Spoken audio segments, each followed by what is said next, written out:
In this video, we have what we think are the best foam roller exercises for quads to try out. We have 3 different ones to go through. The quads are the front of the thigh, does wrap around a little bit. If the quads are tight, you might find that you're getting aches and pains around the knee. So it's an area where you may not realise tight, and you might actually be getting aches and pains away from the area, but it's the quads that would be a good idea to work on just to help with taking tension away from the knee. So yeah, they can cause problems away in different areas. The foam roller is good. It's just going to increase the blood flow to the area.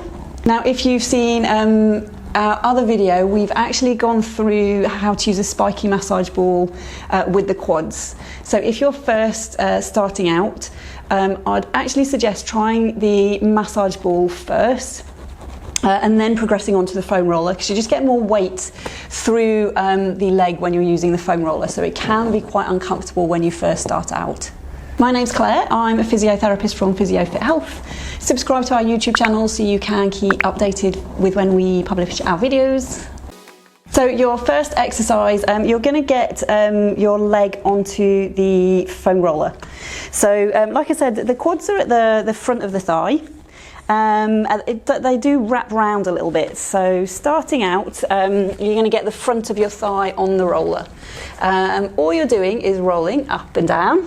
Now you want to just keep in the muscle belly area of the quads, so you don't want to get the pressure in and around the kneecap. That's going to be way too sore, and also up around like the hip and the pelvis. It's just quite a lot of tendons around that area, so your best bet really is kind of central quads, central front of the thigh, rolling up and down, but as the quads wrap around, if you're doing the right one, you're just going to rotate and roll on that right side, 1 to 2 minutes at a time, and then you're going to move on to your left side.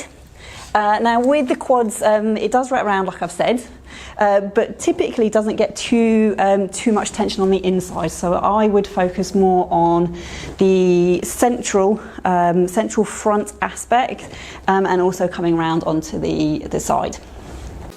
Your second suggestion with the foam roller and the quads, you are going to get your pressure through onto the front of the thigh, so you're just going to find where it feels tight, and then you're going to hold it in that area, and then you're going to focus on just bending and straightening the knee. Now, a couple of options when you start the movement. You can either do 2 or 3 lots of 10, or you can do this for 1 to 2 minutes. So you can, if you're doing the 1 to 2 minutes, you can just vary where you've got that pressure, and then you can bend and straighten the knee. So that's your second option. Check it out on the other side, just see if one side might be a little bit tighter than the other. Your third suggestion with the roller and getting it onto the quads is to increase the pressure you have on the one leg. So you can get the right leg on the roller, and then you can get your left leg over. So that left leg is on the right leg. It just increases that pressure. And then you have the 2 options that we've just gone through. You can either just roll the leg up and down, remembering to rotate so you get the outside part of the thigh. Or the other option is to find a tight spot in the thigh, and then you can focus on just bending and straightening the knee. However, with this one, like I said, I've tried to do it in stages. The massage ball that I've gone through is a little bit lighter, because you're just using your pressure with your hands or the ball against the wall. This with a foam roller just increases the pressure, and then you've got extra pressure when you've got one leg over the other. So please just find what's comfortable. You don't want it too sore when you're using the foam roller, so just a little bit of checking out the different suggestions to find what's right for you. So those are your 3 suggestions to try out. Subscribe to our YouTube channel, and I'll see you soon.